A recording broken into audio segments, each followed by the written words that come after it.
Olá, pessoal. Eu sou a Bruna, sou farmacêutica e para quem não me conhece ainda, meu Instagram é o farmacêuticadm1. Hoje eu vim falar um pouco para vocês sobre a quimioterapia da tuberculose e da hanseníase. Então, o roteiro da aula de hoje é um pouco sobre a história e evolução das doenças, a epidemiologia de cada uma, descrição da doença, os principais sinais e sintomas, suas classificações, os tratamentos e as classes farmacológicas dos medicamentos, assim como o mecanismo de ação de cada um, as indicações terapêuticas e os usos clínicos dos fármacos, e os efeitos adversos e contraindicações. Então, primeiramente, eu trouxe para vocês a comparação das membranas bacterianas. A gente tem aqui, primeiro, a membrana da bactéria gram-positiva, que está presente, que tem uma camada mais grossa de peptídeo glicano, com uma membrana celular. Já aqui no meio, a gente tem a membrana da bactéria gram-negativa, que possui uma camada mais fina de peptídeo glicano, como vocês podem ver na imagem, e possui duas membranas, uma externa e uma interna.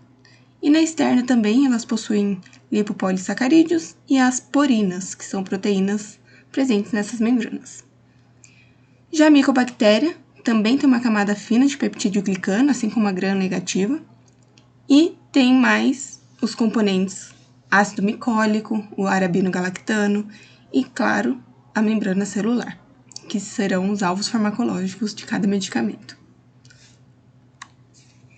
Então, o que são essas micobactérias, né? Elas são do gênero Mycobacterium spp, são bacilos álcool-ácido resistentes, os quais são circundados por uma parede celular hidrofóbica, né? Não tem afinidade com a água, e são responsáveis por infecções como a tuberculose, a hanseníase e algumas outras formas de doença. Então, vamos dar início à nossa aula pela hanseníase. Falando um pouco da epidemiologia da doença, o Brasil é o país que se mantém no topo da lista, com cerca de 30 mil casos novos registrados nos últimos 10 anos. Perde somente para a Índia, que está em primeiro lugar, que teve mais de 123 mil novos casos. Então, qual que é o aceitável, né, para falar que essa doença está controlada? É aceitável um caso para cada 100 mil habitantes. Esse é o índice de referência. Em Mato Grosso, que é onde eu moro, né, ocupa o primeiro lugar no Brasil com o maior número de casos de hanseníase.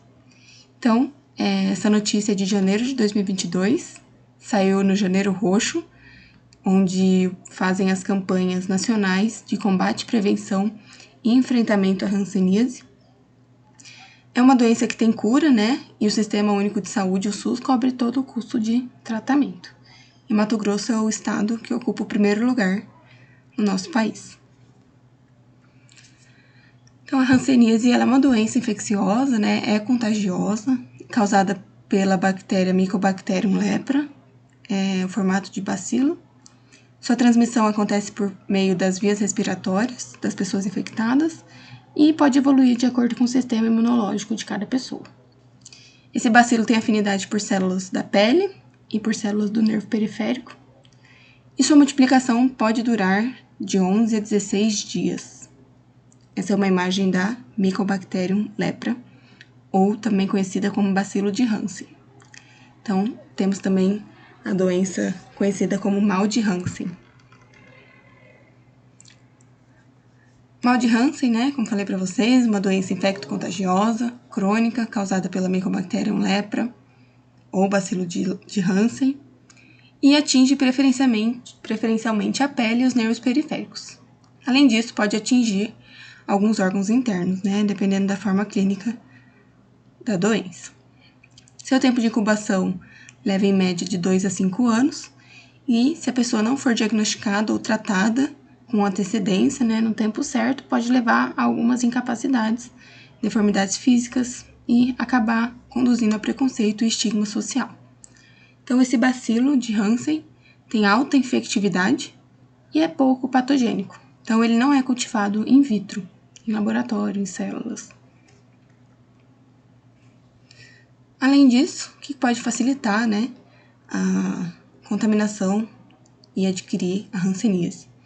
contato íntimo e frequente com quem está doente, né, infectado pela bactéria, convivência domiciliar com quem está infectado, também a susceptibilidade genética, contato direto com as secreções de algum indivíduo, das vias aéreas, né, e deficiência imunológica, que pode dificultar o combate à bactéria.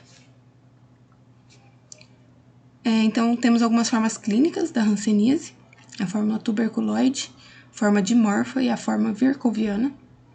A forma tuberculoide é a forma mais leve da doença, com uma lesão ou poucas, e como vocês podem ver aqui no amarelinho, tem poucos bacilos circulantes.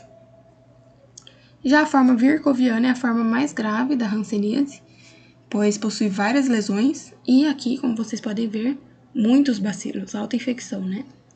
Já a forma dimorfa é a forma intermediária entre as duas formas, com uma quantidade de bacilos, obviamente, intermediária também. Então, quais são os principais sinais e sintomas da hanseníase? Então, as pessoas podem ter manchas esbranquiçadas, avermelhadas ou amarronzadas na pele, e isso pode causar perda ou alteração da sensibilidade do local afetado. Então, além da mancha, se você apertar o lugar da mancha, a pessoa pode não sentir nada. Pode também ter dor, sensação de choque, fisgadas e agulhadas, tanto no nervo do braço quanto no nervo das pernas. Também inchaço das mãos e dos pés. Diminuição da força dos músculos das mãos, dos pés e do rosto, né? Porque é uma bactéria que inflama os nervos. Pode causar úlceras nas pernas e nos pés. Entupimento, sangramento, ferida e ressecamento do nariz. E também, por último, ressecamento dos olhos. Como eu mostrei para vocês, pode ter manchas claras ou avermelhadas pelo corpo, formigamento, perda da sensibilidade, dor nas articulações e caroços pelo corpo. São os principais. Além disso, né, afeta muito os nervos, e os mais afetados são os nervos ulnar, próximo ao cotovelo, o nervo fibular, próximo à panturrilha, e o nervo tibial posterior, próximo ao nosso calcanhar. E isso acontece quando é observado o espessamento desses nervos, muita dor, ou espontânea, ou quando tem a palpação, né, quando a gente aperta o lugar, e quando tem alteração da função sensitivo-motora da área da inervação. A hanseníase pode ser classificada como paucilacilar ou multibacilar. A paucilacilar é uma doença com até 5 lesões, afeta um tronco nervoso e a baciloscopia dá negativo. Já a multibacilar possui mais de 5 lesões, os nervos afetados são um ou mais troncos, né, dos nervos afetados, e a baciloscopia dá positiva, mesmo que a pessoa tenha menos que 5 lesões. Então, a multibacilar, a baciloscopia vai dar positivo. Qual o tratamento para hanseníase? É um tratamento padronizado, realizado pelo SUS, então ele é encontrado nos serviços públicos de saúde, chamado de poliquimioterapia, de acordo com a OMS. Então, os medicamentos utilizados são a dapsona, a rifampicina e a clofazimina. E elas possuem essas siglas, né, de DDS para dapsona, RFM para rifampicina e CFZ para clofazimina. Então, o tratamento para paucibacilar, com menos de 5 lesões, para o adulto é feito um tratamento mensal com 600 mg de rifampicina e 100 mg de dapsona, e um tratamento diário de 100 mg de dapsona, né, onde ele faz a manutenção todos os dias. E o mesmo é feito com as crianças, o que muda são as doses. Então, os 2 comprimidos marrons em cima e o comprimido branco são para o tratamento mensal, onde o paciente toma só uma vez por mês. Então, os maiores são a rifampicina e o menor a dapsona. E aqui a gente tem 30 para a dapsona, que é o tratamento diário para o mês inteiro. Já o tratamento para multibacilar, a doença com mais de 5 lesões, né, que a baciloscopia dá positiva. O adulto tem o tratamento mensal de 600 mg de rifampicina, 300 mg de clofazimina e 100 mg de dapsona, enquanto a manutenção diária é com clofazimina e dapsona. E o mesmo é feito com crianças de 6 a 14 anos, mas eles têm um extra, né, de um tratamento semanal com clofazimina, e de 0 a 5 anos também, tratamento semanal com clofazimina e diário de dapsona. Então, a dapsona é diária para todo mundo, né? Só a clofazimina que para as crianças são utilizadas semanalmente. Então, esse é o tratamento multibacilar, tratamento mensal aqui em cima, com rifampicina, clofazimina e dapsona, e o tratamento diário, né, no caso do adulto, dapsona e clofazimina. Um por dia, né, um branco e um marrom por dia, um par por dia. A vacina BCG é um modo de prevenir, né, então toda pessoa que reside ou residiu nos últimos 5 anos com alguém infectado com a hanseníase, mesmo sem a presença de sinais e sintomas no momento da avaliação, é ideal tomar a vacina BCG para aumentar essa proteção de 20% a 80%. Em casos mais graves, é indicada a reabilitação física e psicossocial. Então, vamos começar com a dapsona, o fármaco que age na síntese do ácido fólico, né, e, consequentemente, na síntese do DNA. Esse fármaco inibe a enzima dihidropteroato sintase, que seria responsável pela conversão do PABA em ácido dihidrofólico. E isso, consequentemente, com a inibição dessa enzima, é inibida a síntese do DNA. A dapsona tem ação bacteriostática, por ser o antagonista competitivo do PABA, pela enzima que ela inibe, né, a dihidropteroato sintase. Isso impede sua metabolização pelas bactérias na síntese do ácido fólico, o que evita a formação do RNA e do DNA bacteriano, e interrompe, assim, a divisão celular, que é ativa na fase de crescimento da Mycobacterium lepra.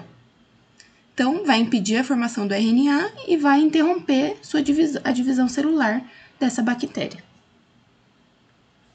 Então, a dapsona é indicada para o tratamento da hanseníase, pode ser bactericida ou bacteriostático, então ela pode ou impedir o crescimento, a proliferação dessa bactéria, ou já matar a bactéria mesmo. É usada sozinha quando é para profilaxia, e para o tratamento da hanseníase já é utilizada em combinação. É um tratamento lento, né, de vários anos, importante para que o paciente seja considerado realmente curado, negativo já. Então, para o tratamento da lepra paucibacilar, a dapsona é associada à rifampicina, e para o tratamento da lepra multibacilar, a dapsona é associada tanto à rifampicina quanto à clofazimina. Ela não é indicada para pessoas grávidas, nem que estão amamentando, pessoas com anemia ou alergia e hipersensibilidade à classe das sulfonas.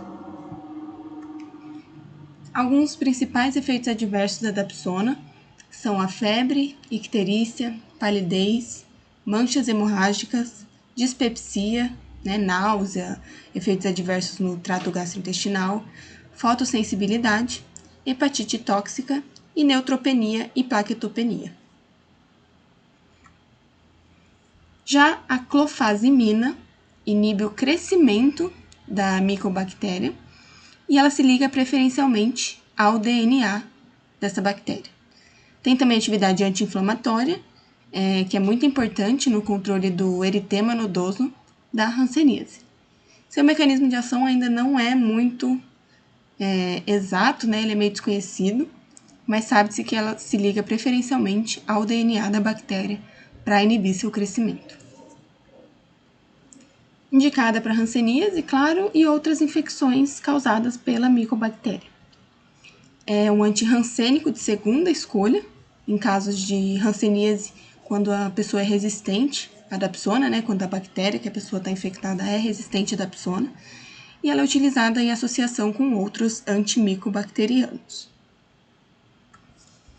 Alguns efeitos adversos podem ter manifestações cutâneas na pele, e a urina podem desenvolver alguma coloração da cor mais avermelhada, lesões de coloração azul escura, e alguns sintomas também no trato gastrointestinal, como náuseas, tonturas, cefaleias e distúrbios. Além disso, além da doença, a gente tem alguns surtos reacionais da hanseníase. São episódios inflamatórios agudos ou subagudos. Há pessoas que têm hipersensibilidade a Mycobacterium lepra. Pode ocorrer tanto antes quanto durante ou já após o tratamento da hanseníase. Esses surtos podem ser do tipo 1 ou do tipo 2.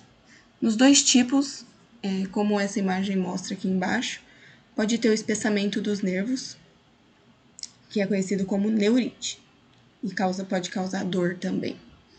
O tratamento deve ser imediato para evitar danos maiores, como dano neural e instalação de incapacidades e deformidades físicas. Para o tratamento da reação do tipo 1, é utilizado o corticoide prednisona, de 1 a 2 mg por quilo por dia, até a regressão clínica, né? Então, até a pessoa melhorar dessa reação. É importante ter algumas precauções, como o registro do peso, da pressão arterial, da glicemia e um acompanhamento da osteoporose. Ele pode ser utilizado tanto sozinho quanto associado com a clofazimina. Já o tratamento da reação do tipo 2 é indicado a talidomida como um fármaco de primeira escolha, de 100 a 400 mg por dia, com dose inicial, mantendo dose inicial até regressão clínica também. Só que a talidomida tem que ter muita cautela, porque pode causar má formação fetal. Então, se a mulher está grávida ou quer engravidar, não é super contraindicado o uso da talidomida. E aí a gente tem essa pentoxifilina. Ou também outra coisa, se a pessoa estiver usando a talidomida, é importante cuidar muito para não engravidar, impedindo a má formação fetal. Como o feto pode nascer sem perna, sem braço, tem até um aviso aqui na caixinha que é proibida a venda no comércio devido a isso. Agora a gente vai falar um pouco da tuberculose. Como vocês podem ver, eu não falei da rifampicina, porque ela é um tratamento comum, tanto a hanseníase quanto a tuberculose, então eu vou falar ela aqui na tuberculose. Tuberculose, durante muito tempo, foi a principal causa de morte da população, e antigamente o tratamento era a ingestão de preparados exóticos, sangrias, e também induziam o vômito. Mudança de clima tinha antigamente, muitas regiões litorâneas ou montanhosas. Eles tratavam também dormindo com travesseiros de folhas de pinheiro ou com algas marinhas embaixo da cama, para aqueles que não conseguiam viajar. E a partir de 1824, teve o diagnóstico e invenção do estetoscópio. Já alguns anos depois, quase 60 anos depois, em 1882, Robert Koch identificou a bactéria causadora da tuberculose, que é a Mycobacterium tuberculosis. Já em 1908, a gente teve a vacina BCG, e em 1921, essa vacina foi utilizada pela primeira vez em crianças. Em 1952 e na década de 60, a gente teve a descoberta de vários medicamentos antituberculosos. A tuberculose no mundo tem aproximadamente 8 milhões de casos novos por ano e 2,7 milhões de óbitos por ano. O Brasil se encontra em torno do 15º lugar, enquanto a Índia está em primeiro lugar, assim como na hanseníase, né? Índia em primeiro lugar, variando ali com a China, com a Indonésia. E em 2019 a gente teve a divulgação desse mapa da epidemiologia no nosso país, no Brasil. A parte que está branco, temos aproximadamente de 10 a 30 casos a cada 100 mil habitantes. No rosa, de 31 a 50 casos a cada 100 mil habitantes. E nos estados da cor vermelha, mais escura, de 51 a 75 casos por 100 mil habitantes. Isso em 2019. Então, aqui é outro gráfico para mostrar para vocês as diferentes formas da tuberculose.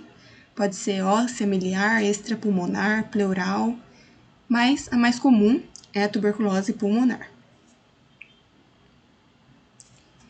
Temos a tuberculose miliar, que é um tipo de tuberculose quando um grande número de bactérias se desloca pela corrente sanguínea e se espalha pelo corpo.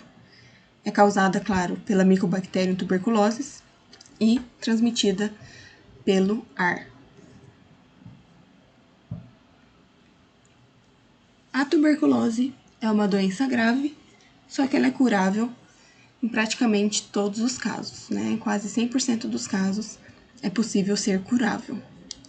O tratamento é adequado para evitar a persistência da bactéria no organismo, o desenvolvimento da sua resistência às drogas e, assim, facilitar a cura do paciente. Com esse tratamento, se reduz as fontes de infecção e o impacto da doença na comunidade. Então, quais são os sinais e sintomas principais da tuberculose? O mais conhecido, né, a tosse persistente há mais de 3 meses, muito comum, mal-estar, perda de peso não intencional, calafrios, cansaço, perda de apetite, suor durante a noite, sudorese noturna e febre. E quem são as pessoas com maior vulnerabilidade a contrair essa doença? Pessoas com HIV positivo, imigrantes de países com alto risco de tuberculose, profissionais da área da saúde, que sempre está em contato com muita gente, usuários de fármacos imunossupressores e também indivíduos de asilos e penitenciárias. Aqui tem algumas fotos das populações indígenas, indivíduos em penitenciárias, moradores de rua. Então, os indígenas estão 4 vezes mais vulneráveis do que a população geral, população privada da liberdade 27 vezes mais vulneráveis e os moradores de rua 67 vezes mais vulneráveis. Esses dados são de 2009. O tratamento da tuberculose é pelo Programa Nacional de Controle da Tuberculose, que está integrado na rede de serviços de saúde. Então, está disponível no SUS também. Como profilaxia, temos a vacina BCG, que é aplicada quando a pessoa nasce. É o melhor método para evitar as formas mais graves da tuberculose nas crianças, principalmente a meningite tuberculosa e a tuberculose miliar. Já o tratamento farmacológico, com os antituberculosos, são encontrados nos serviços públicos de saúde, chamado também de poliquimioterapia. Então, temos aqui a quimioterapia da tuberculose, fármacos de primeira escolha e de segunda escolha. Hoje vamos dar o foco nos fármacos de primeira escolha, que são a isoniazida, rifampicina, que é um fármaco comum para hanseníase e tuberculose, etambutol e a pirazinamida. Então, o crescimento dos bacilos possuem algumas fases e é muito importante a gente tratar a fase de ataque dessa bactéria, pois a gente evita a maior transmissibilidade, morbidade e a resistência bacteriana. Então, como a gente pode ver em amarelo, a gente tem o crescimento geométrico, que são o primeiro e o segundo mês, a fase de ataque. Então, o foco principal é tratar essa primeira fase, e depois um tratamento maior e bifásico, que é a parte da manutenção da doença, onde a bactéria cresce mais devagar, que é a partir do 3º mês. E assim a gente consegue uma cura efetiva e duradoura da doença.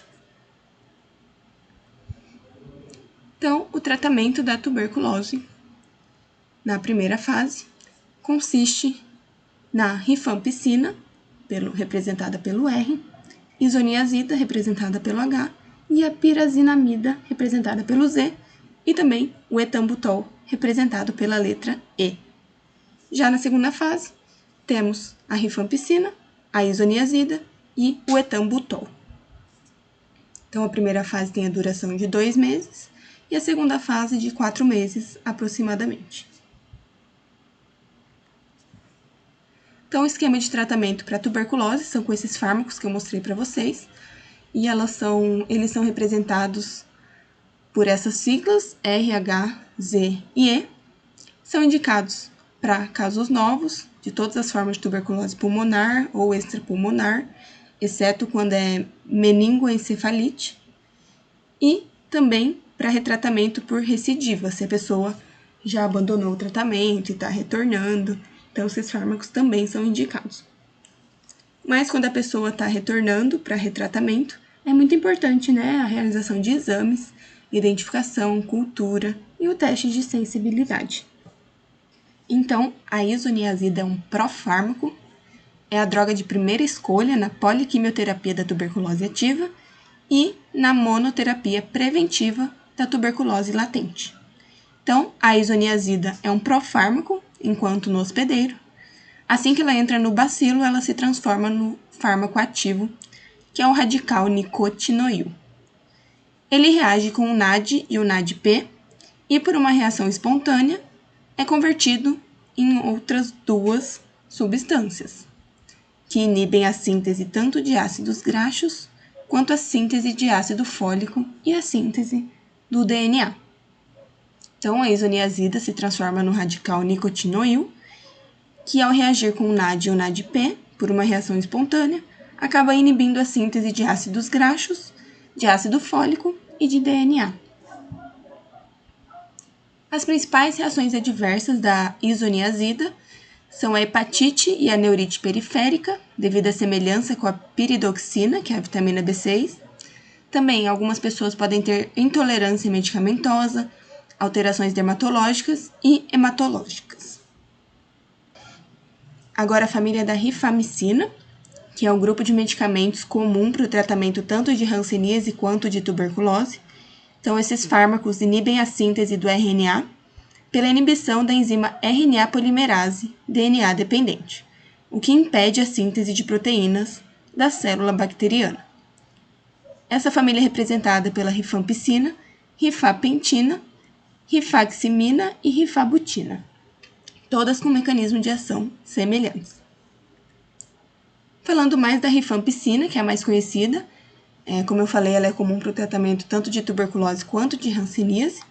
Então, ela vai inibir essa enzima RNA polimerase e, com isso, ela inibe a síntese do RNA mensageiro. Esse fármaco atinge somente as bactérias e sem afetar as células humanas. E é considerada também como uma das drogas mais importantes para o tratamento da tuberculose, junto com a isoniazida. A rifampicina é indicada para tuberculose e para lepra paucibacilar e multibacilar, que é a hanseníase, as duas formas clínicas da hanseníase, e é contraindicada a pacientes com história anterior de hipersensibilidade às rifamicinas, a pessoas com insuficiência hepática, porque pode aumentar o risco de agravar esse quadro. Pessoas que usam ao mesmo tempo contraceptivos orais ou fármacos hepatotóxicos, pessoas com insuficiência renal grave e na gravidez e lactação também não é indicado. Pode ter algumas reações adversas, né, como os distúrbios no trato gastrointestinal, que são os mais frequentes, como náuseas e vômitos, hepatite, com risco aumentado em hepatopatas, acetiladores lentos e associação com a isoniazida. Outras reações também podem ser consequência da indução do metabolismo de outras drogas que estão sendo utilizadas e podem conferir cor laranja à urina, fezes, suor, lágrimas e até mesmo lente de contato. Já a rifapentina, que é da mesma classe farmacológica da rifamicina, constitui a base das novas terapias preventivas da tuberculose de curta duração.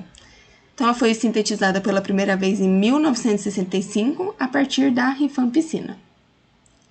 Então, também é importante o uso junto da rifapentina com a isoniazida para o tratamento da infecção latente pelo Mycobacterium tuberculosis, de acordo com o Sistema Único de Saúde.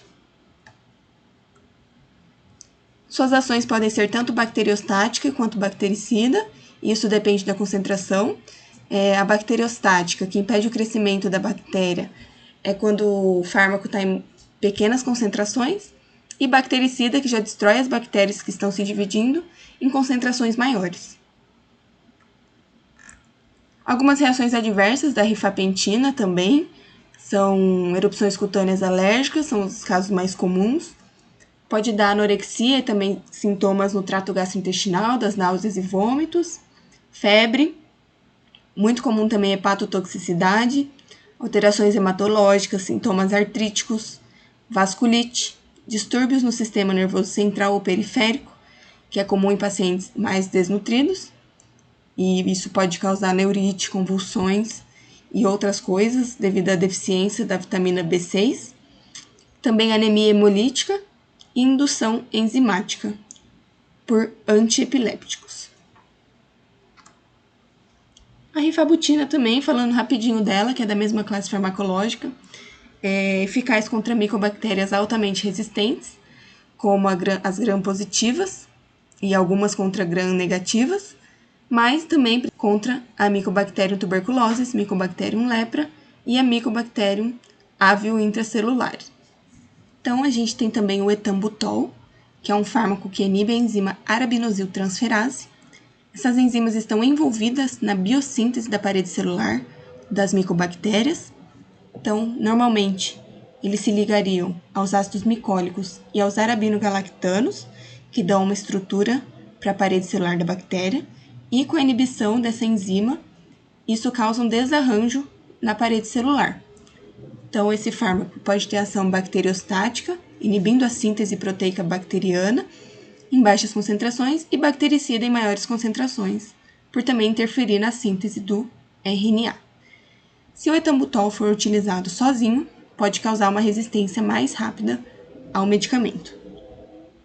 Temos então os usos clínicos desse fármaco e alguns efeitos adversos, como a diminuição da acuidade visual, pode acabar alterando a visão cromática, principalmente as cores verde e vermelho. Isso pode piorar em pacientes que já têm a função renal diminuída, por isso é importante monitorar a visão desses pacientes durante o tratamento. O etambutol também pode provocar algumas perturbações gastrointestinais, como a gente já viu anteriormente, algumas dores articulares, prurido anal, confusão mental, hipersensibilidade, dor de cabeça e problemas hematológicos. Não é indicado em crianças com menos de 6 anos, em doentes com a visão já deficiente e é ideal monitorar em casos de pessoas já com insuficiência renal. Os usos clínicos estão sempre associados para o tratamento de tuberculose e infecções oportunistas causadas por outras micobactérias. Por fim, temos a pirazinamida, que é análogo da nicotinamida e também é um profármaco. Seu mecanismo de ação consiste em se transformar em ácido piranizoico, que inibe a enzima ácido graxo sintase 1 e, consequentemente, impede a biossíntese do ácido micólico. O ácido micólico, como vocês podem ver aqui em vermelho, é responsável pela densidade da parede celular da bactéria. E com a inibição dessa enzima, impedindo a biossíntese desse ácido, acontece a perda da estrutura base da parede celular dessa bactéria. Então, o uso também sozinho da pirazinamida pode desenvolver mais rápido a resistência bacteriana. Para que é indicada? Para o tratamento da tuberculose, porém sempre em associação com outros antituberculosos. Alguns efeitos adversos é a hiperuricemia, a gota, que dá na maioria dos pacientes, hepatotoxicidade, em aproximadamente 15% dos casos, e comum também a função hepática afetada, por isso ela deve ser avaliada antes do início do tratamento. Algumas reações adversas no trato gastrointestinal também, como náuseas, vômitos, disúria, febre e astenia. É contraindicado a pessoas que têm hipersensibilidade a esse fármaco, pacientes já portadores de hepatopatias ou que consomem muito álcool, alcoolismo, e também não é indicado para grávidas ou que estão amamentando. Então, aqui é uma notícia não muito antiga que eu trouxe para vocês, entre 2 e 3 anos atrás, quando a Anvisa aprovou um novo medicamento contra a tuberculose, que é a bedaquilina. Só que ela foi aprovada somente para indivíduos acima de 18 anos. Essa droga já foi aprovada pela FDA, né, nos Estados Unidos em 2012, só que ele deve ser utilizado num tratamento combinado com várias drogas, pelo menos 4 drogas, para combater a Mycobacterium tuberculosis. Além disso, também aqui tem outros fármacos para o tratamento da tuberculose. Então, a gente tem também as fluoroquinolonas, os aminoglicosídeos, como amicacina, capreomicina, streptomicina, outros agentes, segunda linha, e os agentes adjuvantes, que ali no D2 a gente encontra a bedaquilina. E para finalizar, só por curiosidade, falar que dia 24 de março é o Dia Mundial da Tuberculose. Então, para a gente se cuidar, prevenir e tratar sempre com cuidado. Obrigada, gente. Eu espero que vocês tenham gostado dessa aula. Não esqueçam de se inscrever no canal, por favor, compartilhar e dar um like nesse vídeo. Até mais!